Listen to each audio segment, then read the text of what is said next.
శ్రీమద్ భాగవతం నందు శుకయోగి పరీక్షిత్తునకు తెలిపిడి నరకలోక వర్ణనం.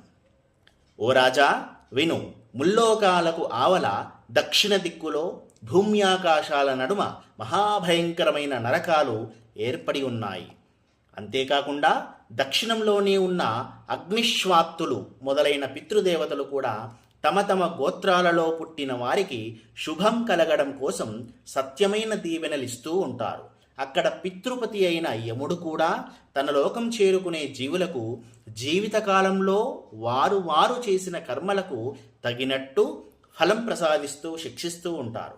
ఆ యమలోకంలో తామిశ్రం, అంధతామిశ్రం, రౌరవం, మహారౌరవం, కుంభీపాకం, కాలసూత్రం, అసిపత్రవనం, సూకరముఖం, అంధకూపం, క్రిమిభోజనం, సందంశం, తప్తోర్మి, వజ్రకంటక శాల్మలి, వైతరణి, పూయోదం, ప్రాణరోధం, విషసనం, లాలాభక్షణం, సారమేయోధనం, అవీచిరయం, రేతఃపానం అనే 21 నరకాలున్నాయి.